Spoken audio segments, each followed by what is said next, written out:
Anna wiped the grease from her hands onto her already stained jumpsuit and squinted at the maintenance drone hovering near Bay 7's eastern bulkhead. The little Zithian repair unit had been circling the same panel for the past 20 minutes, its sensor array flickering in what she'd learned to recognize as confusion. "Still stuck, buddy?" she called out, though she knew the drone, designated K1, Van by its makers but called Key Van by the human crew, wouldn't respond to casual conversation. The Zithians had designed their automated repair units for efficiency, not chit-chat.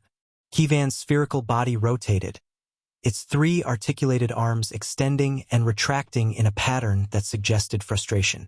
Anna had worked alongside enough alien tech to know when something was genuinely broken versus when it was simply out of its depth. This was the latter. The Consolidated Mechanics Station orbiting Proxima Centauri housed representatives from 17 different species, each bringing their own approach to spacecraft maintenance. The Zithians, crystalline beings who thought in pure mathematics, had sent their drones instead of coming themselves. Made sense. Why risk organic life when you could send perfectly programmed machines? Except their perfectly programmed machines kept getting stuck on human vessels. Anna approached the panel, her magnetic boots clanking against the metal floor. "Let me guess. You've run diagnostics 47 times, checked every circuit pathway, verified all connections, and found absolutely nothing wrong." Keyvan's sensor array brightened, a sign of acknowledgement. The drone projected a holographic readout that Anna had learned to interpret over the past 6 months. Sure enough, all systems nominal. Every specification within acceptable parameters. 0 errors detected. "Yeah, that's what I thought." Anna pulled out her multi-tool and popped open the panel with practiced ease. Inside, the quantum flux distributor hummed softly, its crystalline matrix glowing a healthy blue. To any scanner, it would read as perfectly functional. She reached past it to the component behind, a simple mechanical relay that had been standard in human ships for the past 50 years. It was old-fashioned, arguably obsolete, but human engineers kept including them as backup systems. The relay itself was fine, but the connection housing showed the telltale signs of thermal expansion stress. "There's your problem," Anna said, tapping the housing. "This connection works, but it's not working well. In about 3 days it'll fail completely and shut down the entire distributor array." Keyvan's sensors focused on the component. Its holographic display updated, showing Anna's assessment as unverifiable. "No diagnostic parameters exist for this failure mode."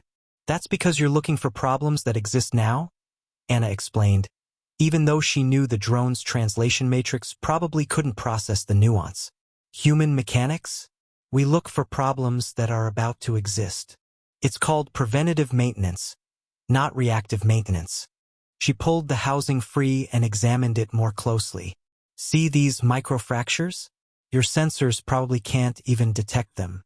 They're too small, too subtle. But I've been doing this for 15 years. I can feel the difference in the weight distribution. I can see the slight discoloration from heat stress. I can smell when insulation is breaking down before it actually breaks." Keyvan processed the information silently. Anna had noticed something interesting about the Zithian drones over the months of working alongside them. They were learning, not just updating their databases but genuinely adapting their approach. The Zithians themselves might think in pure mathematics, but their machines were developing something that almost resembled intuition. "You know what your people are missing?" Anna continued working the replacement housing into place. "Inefficiency. You're so focused on optimal processes and perfect accuracy that you've eliminated all the weird, messy, illogical stuff that actually makes complex systems work long-term." She gestured around the bay at the various ships docked for maintenance. "Every species does this differently. The Vin over-engineer everything with quintuple redundancies. The Keltons use biological components that self-heal.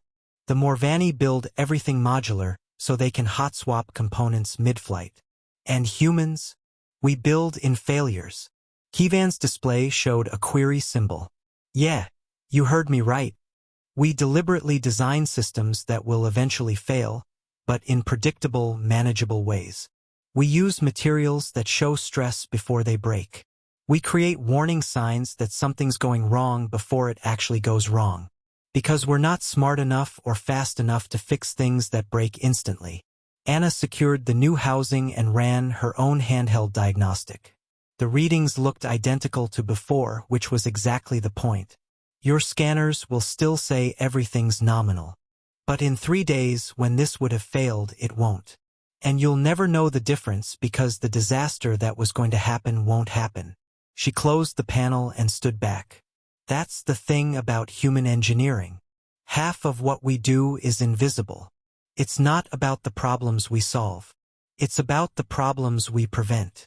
And you can't scan for something that doesn't exist yet. Kivan hovered silently for a moment, its sensors sweeping over the panel one more time. Then something unprecedented happened. The drone's manipulator arm extended and lightly tapped the panel twice, mimicking the gesture Anna had made earlier when identifying the problem. A holographic message appeared. Query: can this unit observe human diagnostic methodology? Anna grinned. You want to learn how to think like a human mechanic? Sure, buddy. Fair warning though, it's going to seem really inefficient and illogical at first. We use words like feels wrong and doesn't sound right. Something seems off. We trust our gut as much as our instruments. She pulled up the maintenance schedule on her datapad. But I'll tell you what, every ship in the station that's maintained by human mechanics has a 40% lower critical failure rate than ships maintained by pure AI systems. The Zithians noticed it in their statistical analysis last quarter. That's why they're sending drones like you to learn from us. Isn't it? Kivan's acknowledgement light pulsed. Thought so. Anna headed toward the next bay, Kivan following close behind. Come on then. Bay 9 has a Kalani freighter with an engine that's reading fine on all diagnostics.